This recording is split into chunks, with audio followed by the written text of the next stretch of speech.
I was at work as usual, doing my thing, just, relaxing, sitting on the chairs. And a customer walks up to me and says, "Why don't you get a real job?" And we were just talking. He was saying something. He was talking about his stocks, and I responded with something that he wasn't expecting. I said something about the S&P, and the look of shock on his face, the fact that I work at Kava, I work at a restaurant, I don't do some office work, and I know what the S&P 500 is. I didn't realize that's an indicator of intelligence, but apparently to people it is.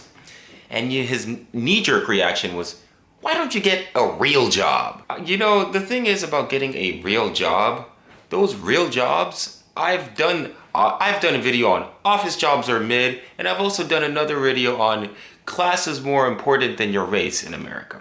Mind you, we're both minorities. And what he said in good spirits. Like he said "Oh, you should do this," but it kind of validates this idea that you're not legitimate until you get a real job. What men do, what women do, what real people do. If you work in retail, if you work in service, if you work hourly in and out, and you're not out here driving a Mercedes Benz or living in a luxury apartment downtown, or using your PTO to go to Europe, you're not working a real job. And it didn't even upset me what he said. It was more like, man, that's what I was thinking. Man, there's no winning. Because some people, this is the best they're ever gonna do. And that's not an insult. That's just the way the world works. Some people have deep, deep struggles.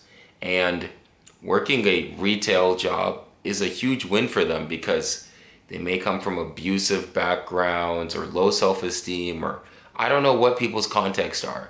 So the fact that just because you don't get paid that much, that doesn't mean that office work is this glorified thing.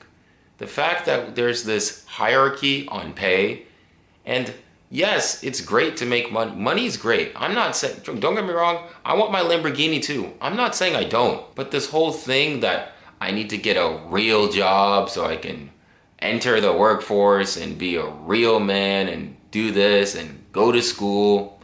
As somebody who's gone to school, I've gone to years of therapy about this, man. I've spent years in therapy trying, and I'm probably gonna make a video maybe about therapy, but definitely about how all my high school friends and people I went to college with the first time, all the people I went to school with the first time, they're more successful than me.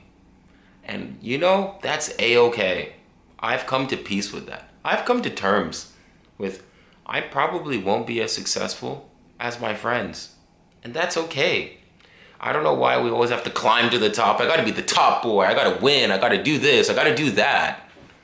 No, I don't have to, because it never ends. When's the part where, oh, I just get to chill? Where's the part where I get to be mentally healthy? Where's the part where after work, I get to be present? I don't have to think about the next day or the day after that because I don't work from home. I don't have to appear online on Teams. What about that stuff? You see, that's the part we don't talk about. We don't talk about the constant dread of hybrid work where you're never really off as long as somebody can always message you. "Oh, did you get that Slack message? Oh, we got a Zoom call. Oh, we got an investor meeting. Oh, did you do this? Did you do the reports? Did you do that?" And this whole notion of I need to just integrate and use this. I understand that yes, it is a blessing to have the opportunity to make more. But what's an even bigger blessing is to live a happy life. That is the biggest blessing. And once you get all your basic needs taken care of, what more do you need? No, please, can somebody tell me what more do I need? Okay, fine. My car is nicer. I can get from point A to point B in a nicer fashion. Oh, yay, I get to take nicer vacations.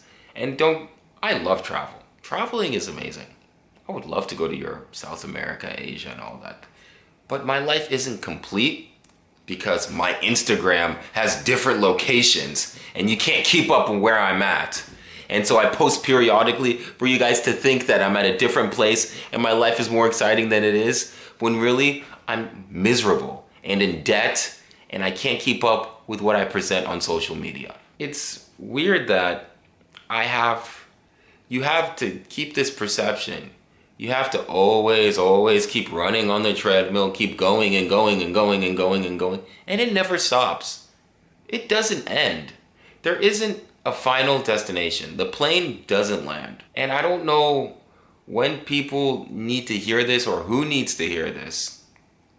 But if you feel behind, trust me, I'm also technically behind for my age too. I don't work a glorious job. I'm not the smartest. I haven't really done anything. I have a few friends, not in any relationship, anything, not talking to anyone really. So you could say like my life is pretty below average in some ways. And that's all I need. That's all I need is something just to keep me steady. My parents are healthy right now. That's a blessing. And I'm able to and making these YouTube videos is something that is kind of therapeutic. If anything, I may have replaced therapy with YouTube videos. So who knows if I did, but we're not gonna get into that. So when somebody tells me, hey, get a real job, and I responded, oh, I'm gonna intern at a place and I'm in school and this, because there is no correct response to that. Because if it was like, oh, this is all I do, it's almost as if there's a look of disappointment. It's as if I have to prove that, hey, I'm doing something with my life, which you don't. You don't need to prove. People, you are enough. I am enough. I am enough. As long as I'm being responsible and giving back, you're doing a whole lot more than people making hundreds, if not thousands of, because there's these people on Wall Street that just get bailed out by the government, and that's why they have millions of dollars to their name. Not because of skill, not because of some meritocracy system, but because they had the right last name, went to the right school, and were in the right place at the right time. And that's why some people are successful. And that's not, 99% of people are not that. And don't get me wrong, yes, there are people that started from nothing and climbed up. I am not denying that people were able to ascend to higher ranks and, make something of their life. People at the top, it wasn't always, some people it was just given to them. And for those it wasn't, living a happy life, you're doing leagues and bounds more than some people I know. And that's a-okay. If you like this video, please like and subscribe. Thank you so much for watching. We'll be back on Wednesday for more. If you like, my socials will be linked down below, and at the end, a video will be recommended to you. And please, thank you so much for watching. Enjoy.